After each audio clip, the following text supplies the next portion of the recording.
Hello YouTube, welcome and all, and welcome back to Heart of Iron 4. Now, I think we can all agree that I pretty much am terrible at this game, based on my previous exploits, and the fact that I really need to maintain my cool and composure in certain aspects. But I'm gonna go back into this again, but more importantly, for some whatever reason, just to make things even more difficult for me, I have the Great War mod. There will be a link in the description on the description page. No, underneath the video. I know what I'm talking about. It's up to you to find out. Anyway, so it's an open beta. 5.2 is at the point now, and I've had a little practice, but we're gonna go with new game. So it is the Powder Keg of Europe. It is the 1st of May, 1910. 1910 is a challenging time for the peace in Europe. The Italians are preparing for a war with the Ottomans, which will threaten their hold in the Balkans. Rebellion in Morocco is beginning to boil over, much to the anguish of French and to the delight of the German Empire. All in all, either clear heads will be needed to keep the peace, or strong hearts to win the war. And obviously, the 1st of May 1914 is the build-up to the actual World War One, which by the end of this year the guns will have fell silent 100 years ago. There's a better way to make that sentence. But anyway, we're going to be the Powder Keg of Europe. We're going to select that scenario. Here we go. These are the major powers during World War One. We have France. Leader, Armand Faliers? Not sure. In 1870, France was dealt a blow by the forming German Empire in a crushing war which saw the loss of the Alsace-Lorraine. This has made an impassable enemy of France, who have been licking her wounds since. Through the territory the German-speaking, the French people simply will not let... Though the territory is German-speaking, the French people will simply not let this humiliation stand. Fortunately, French diplomacy has built an entente cordial with the United Kingdom and Russia. When war breaks out, surely the Germans will crumble. The matter is, of course, when. Then we have France. We have the Ottoman Empire, who were... I think, is it just before their revolution? I think it is. Storm clouds are gathering over Constantine. I cannot pronounce that name. Serbia, Greece and Bulgaria have been scheming together again. Likely a war to try and claim the territory they unrightfully claim is theirs. The Albanians are close to revolt. The Italian government is also very publicly contemplating the conquest of the Tripoli Violet. Loss of territory is nearly inevitable. Ottoman diplomacy, therefore, should consider around insurance and keep the capital, if nothing else. Quite epic music. I don't know where they've got this from. And hopefully it doesn't get copyrighted. But anyway, content ID'd even. The United Kingdom. The British Empire is still at its zenith, controlling a massive amount of territory in Africa, Asia, and the Americas, through both direct rule and dominions. The United Kingdom still has one continent yet to be mastered: Europe. The United Kingdom has few allies on the mainland, but none they are particularly fond of. Has a few allies even on the mainland, but none they are particularly fond of. Of course, good King Edward, surely not long for this world, and Crown Prince George has time to shake things up. What will the next king do for Britannia's place in Europe? We have the German Empire under Kaiser Wilhelm II. What was once 35 different independent nations is now the German Empire, seen by many as one of the world's foremost powers, if not the strongest of them all. However, there are many who would trifle with such a state. The German enemy of France has formed the Triple Entente of themselves, the UK and Russia, all far stronger than Germany's own weak allies. With just old Austria and disloyal Italy, Germany needs either more friends or more power to survive the coming times. Italy in this time frame is very interesting. Very interesting. Because you have the Triple Entente, which are France, United Kingdom, and the Russian Empire. And you have the Triple Alliance, or the Central Powers, which are the German Empire, Italy, and Austria-Hungary. Italy ends up joining, in our history, Italy ends up joining the war on the Entente side, much to the dismay of Austria-Hungary. I mean, granted, it didn't have the knockout blow the Entente forces thought it would have, but, you know, kind of like Italy just not trustworthy in a sense.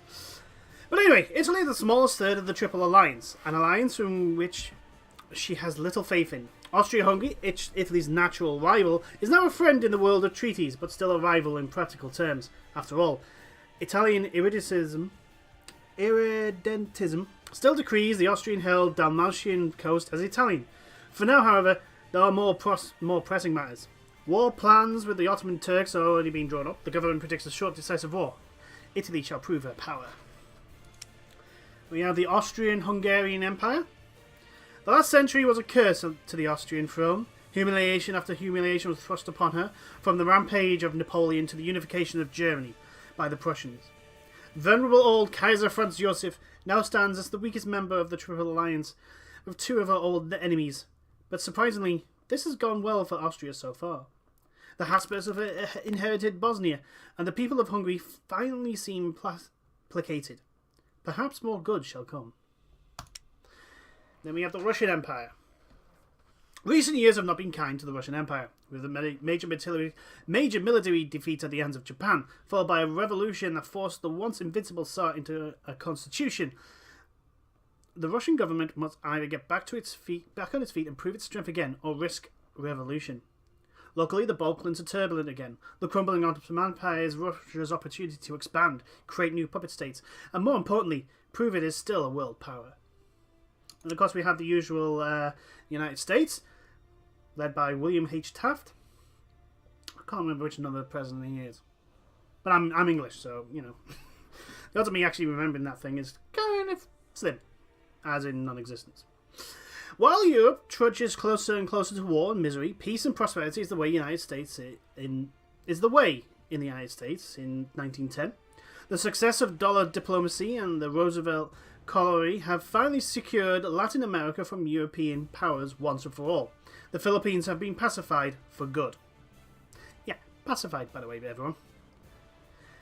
I've always found America's attitudes to Britain in like the interwar period as kind of hypocritical to a point, because they look upon Britain as imperial, blah blah blah blah.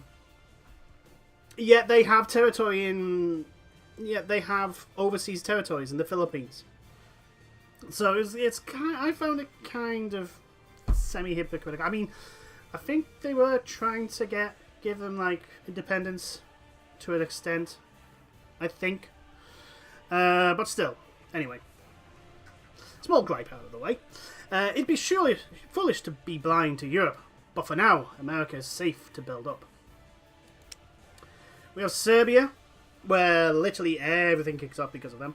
Well, not necessarily them, but we'll find out as we go through. Serbia is seen by outsiders as a backwater, minor nation, nothing more than a pawn in the great game of the world's empires are playing as each other. Of course, the empires of the world may learn sooner than they think that the Serbs are destined for greater things. Currently, most Serbs live outside our borders, in Turkish or Austrian territory. If we were to make a deal with the devil, the Bulgarians, the Serbs may begin their road for glory by way of full Serbian unification. Bulgaria, led by Ferdinand I. Bulgaria has already made a name for itself through successful conflicts against the Serbs, and outmaneuvering the Ottoman Empire to unify with Eastern Rumelia. Of course, now the state stands in a more uncomfortable position. The Turks seem unwilling to put up any more Bulgarian territory for grabs, and the Russians are slowly withdrawing their support. Perhaps it's not too late to mend fences with Serbia. After all, Bulgaria with strong friends could be a surprising menace. Belgium, led by Albert I. Protected by the British, seen by the Germans as a backdoor leading to Paris, avoiding the fortified French military concentration along the Franco-German border, the Kingdom of Belgium is in a tricky situation. King Albert I will have a difficult choice to make. Either stand against the Kaiser Wilhelm, that doesn't sound right. Against Kaiser Wilhelm II, and stood side by side with the Entente, or even let the German troops walk in its territories and take a different course of action. The Emperor of Japan, led by Emperor, is that pronounced Meiji? In just under 50 years, Japan has turned from a backwaters desperate ruled by a shogun to a proper modern empire, just as powerful as any country Europe has to offer. Emperor Meiji is to thank for it, but sadly he is both old and diseased, and can't possibly live much longer. Before Crown Prince Yoshihito takes the crown, there are a few more matters to settle, however. The elderly emperor must decide where Japan stands with Russia, and what to do with the Korean vassal. Mexico, led by Porfirio Diaz. The Mexico of 1910 is a strange case indeed. The Porfirio, I'm leaving it at that, has been a great boon to Mexico since 1876. But now that the heat has been turned up, it seems President Diaz's time may be limited. Of course, the government has seen this as biting the hand. Francisco Madero is actively and obviously plotting against the Diaz government. If he finds himself ambitious enough, he may see Mexico on his own back pocket yet. And last but not least, with no brief history, we have Holland with Wilhelmina. Is that how you pronounce it? Wilhelmina? With nothing in. So, who am I going to be? You know what? We're going to be friends. We have Morocco to deal with, potentially.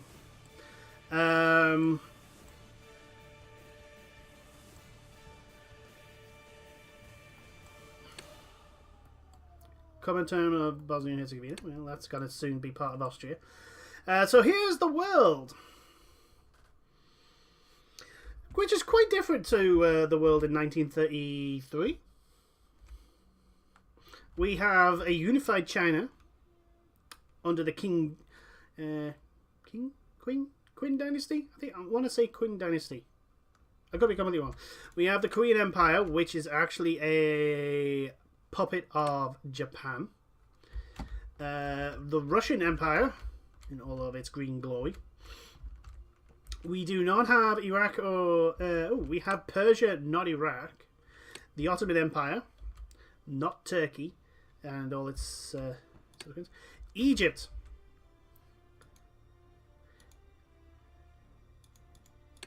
Yeah, we have Egypt, which I believe is a puppet of Britain. Spain under Alfonso XIII. Spain, which shouldn't really nothing much should really happen with Spain, I don't think. We have Portugal. Obviously, there's an independent Brazil. I'm trying to think. Africa, pretty much. Yeah, Abyssinia, which is Ethiopia. That is pretty much as is. We have the German Empire with its African holdings in... I'm trying to think what those countries actually are now. And I can't... I mean, that's obviously part of it is South Africa. We have France and Madagascar. Australia. Oh, yeah, we have the German Empire. Look at this. Germany have... I'm having a terrible moment here where I'm trying to remember... Tonga? No, that's not Tonga. I mean, there's the Philippines.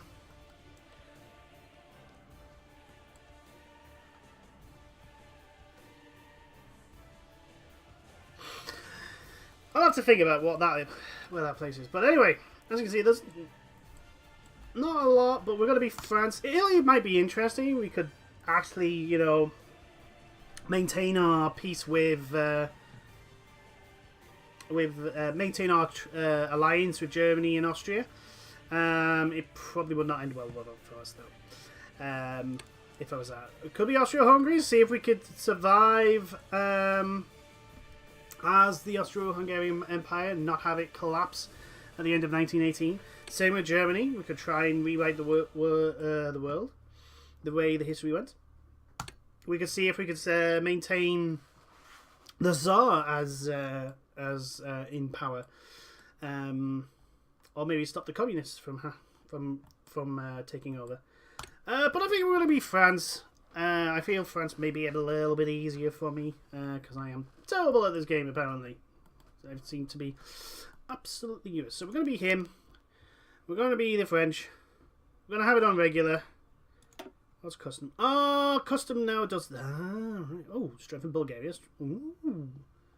Interesting. We're not having Iron Man mode on. We are having historical AI focuses. I don't know what that will do with the world. But let's go in. Let's have 5 minutes before I end the video. Oohing and ahhing and going, what the hell am I going to do? First thing I'm going to do is I'm going to remember to give my goddamn fleets admirals. I did not do that in the Russian campaign. I mean, granted...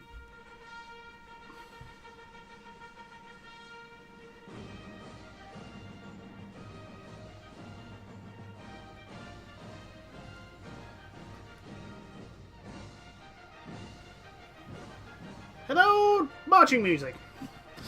Okay, first things first. You guys. I want all those subs actually going to a different port. You guys. No. To control.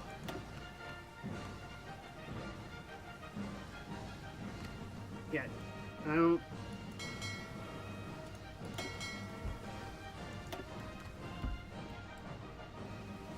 Right. No, not those guys, these guys. Oh, a destroyer flotilla. We're going to have Admiral Jean Mavelou de Vonor. I'm hoping I'm pronouncing that right. If not, I apologize. Yeah, this group. Oh, this is going to be, let's see, who's my best Admiral? You! You're just going to patrol English Channel, Bay of Biscay. That. I think we'll put you on patrol there. There we go. Do we have any more fleets? We do. Hello, giant Mediterranean fleet. That is a lot of subs. Select you. We're going to give you a different home port. Just so I don't get you mixed up with... Oh no. There we go. Right. And then once you're in the port, we'll...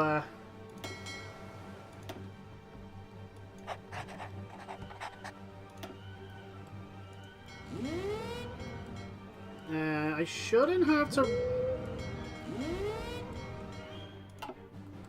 Okay, so that's that fleet. The subs are on their way to elsewhere.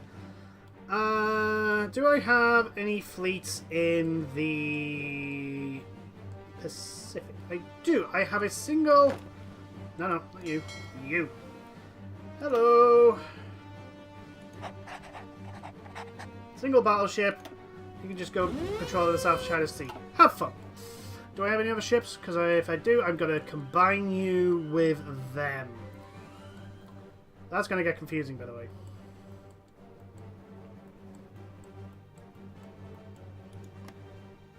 Ah, yeah, Papua New Guinea. Yeah, Papua New Guinea. Port Mars. Yeah, god damn it. Just for the love of me, I could not. Oh, not Borneo. Yeah, Southeast Asia.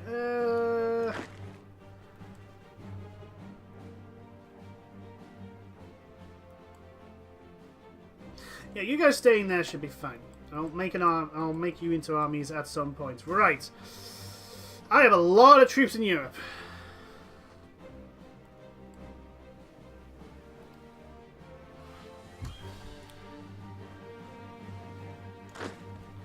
Is that 27 divisions? Right, I'm gonna...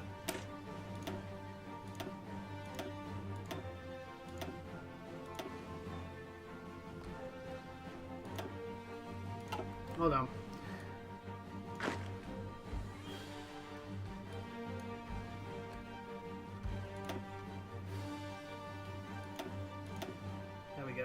How many have we got? 24. We're going to create an army. French Theatre 1 is not going to be French Theatre 1. You're going to be the European.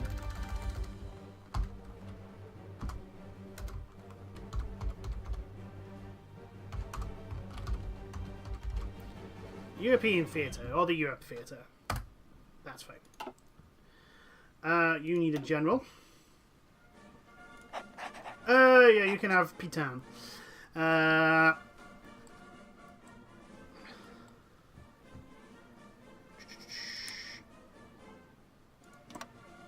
Oh, I need to edit that front line. Yeah. I still don't like this. The fact that especially when you get multiple nations involved, the fact you can't drag your front line beyond there.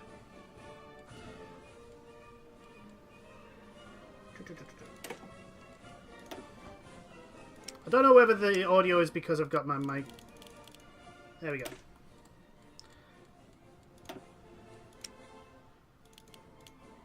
There. Close. Right. Let's see. I will need reserves in there. So which armies need to be 19 divisions? I'm going to create a new army. You are going to go get you. Your front line is the Italian front. Go to. I don't think I need a Spanish front, but I may have a token force there. So you.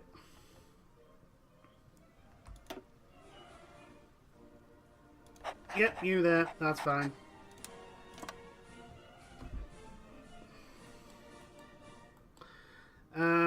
Right. That is 14 divisions. That's 18 divisions. That's 21 divisions.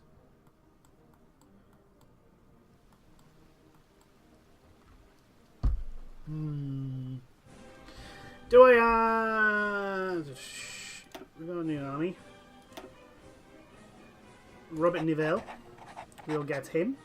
Front line. Not what I wanted. Delete.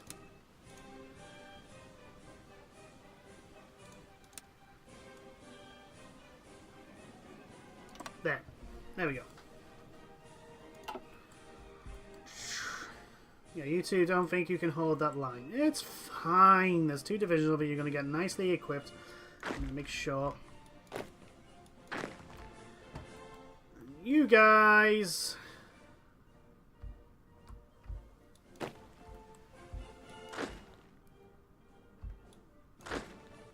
mean, 31.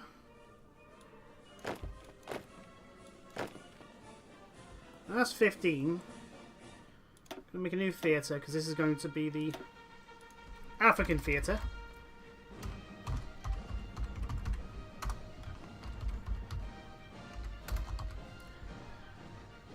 There we go. And you guys are gonna get another general.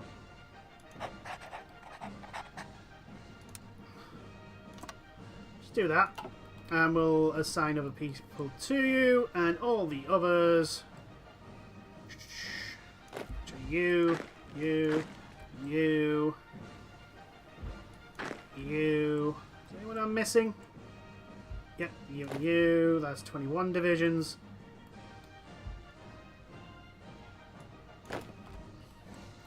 You guys. We're going to put you on the Ottoman front. Go, all lovely.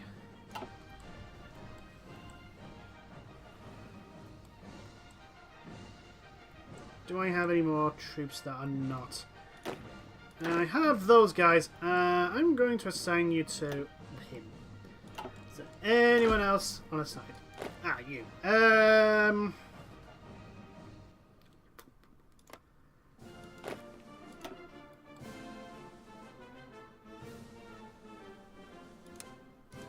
There we go. You guys in there. Congratulations. Right, is there anyone else? Ah, these guys. I'm just gonna join you there. These guys, you're gonna join that as well.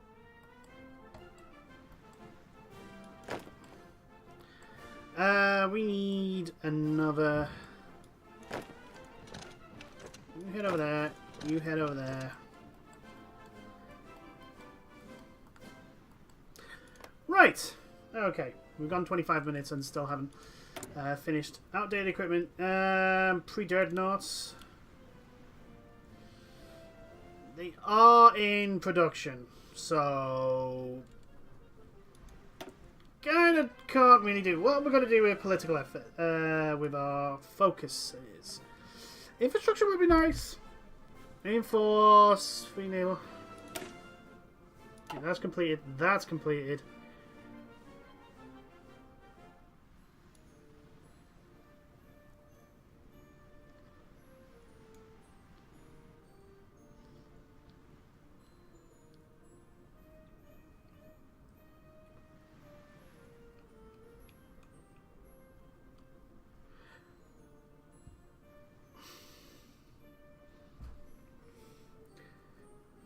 I think we consolidate the Entente. I think that's what we do. We need to get our technology. We are in 1910, which means a lot of this is.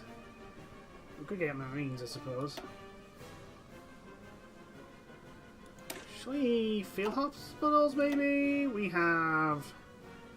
Well, we're nowhere near getting the Peugeot tank prototype. That would need researching. There's an awful lot of research that needs to be done. Ooh, artillery. Yeah, we need to get our artillery.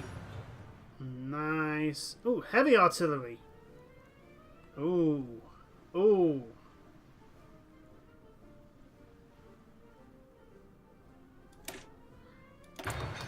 Let's get that up and running. Yeah, I think we can only do that, so. Mass charge, get that.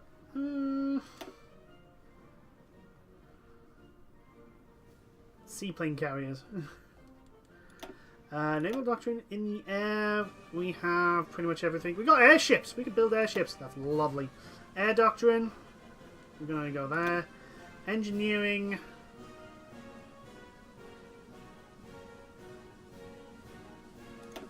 Industry.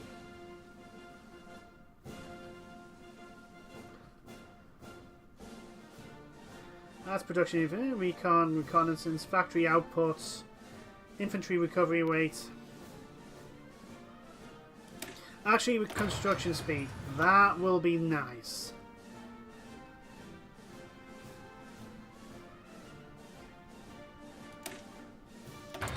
We'll get that as well.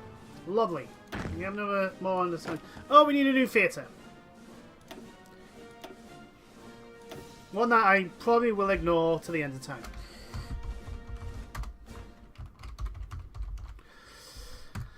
Done. And you... We need a new commander. We do have the... Oh, I want to get some... We've got a decision available. We've got 3 civilian factories, we've got 3 military factories. We can...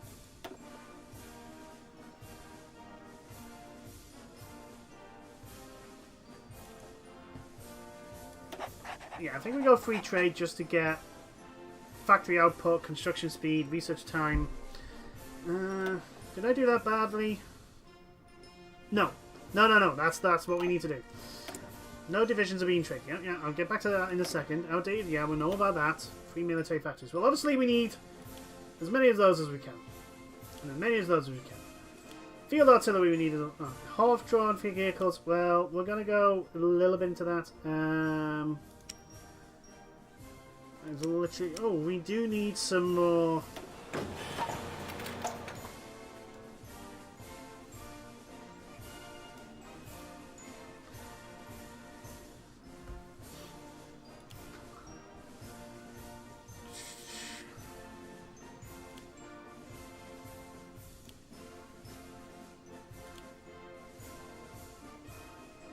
So, we need military factories.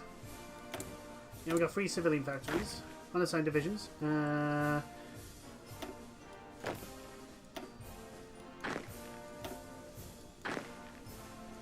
no, that's the ship, isn't it? Yeah, that's the ship. Okay. Who else is on its side? Oh, you guys! Yeah, you can be in the Asian theatre, and we're going to tell you to defend Madagascar. Congratulations. Have fun.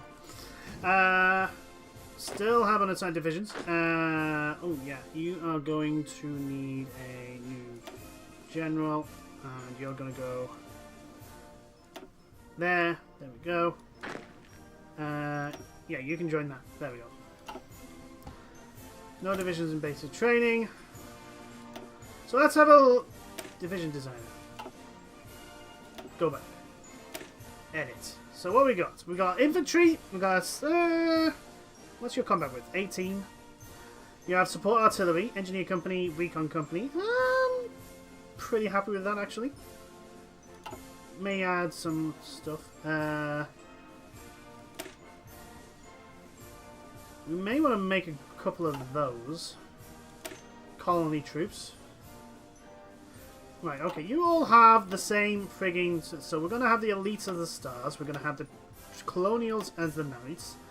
There we go. We got alpine troops. Well, we're not going to... Alpine troops... No, no. Back. That's the bottom one.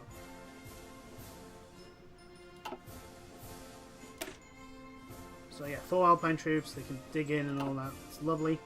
Hussards, they're the cavalry. We're going to have to reconnaissance, armoured cars, and infantry. Interesting. Well, obviously, we want to build civilian factories up the wazoo here. Potentially also here as well. Oh no, that's Tunisia, isn't it? Yeah.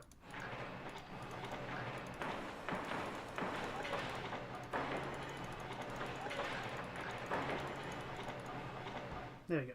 And then we want to go into military factories.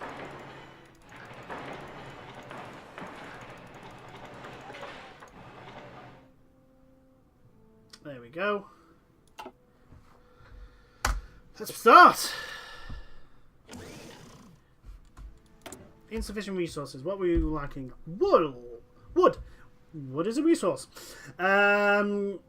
Britain, how much? You do not have a lot. We could trade away. There we go. There we go, and that goes away. So everything is getting produced.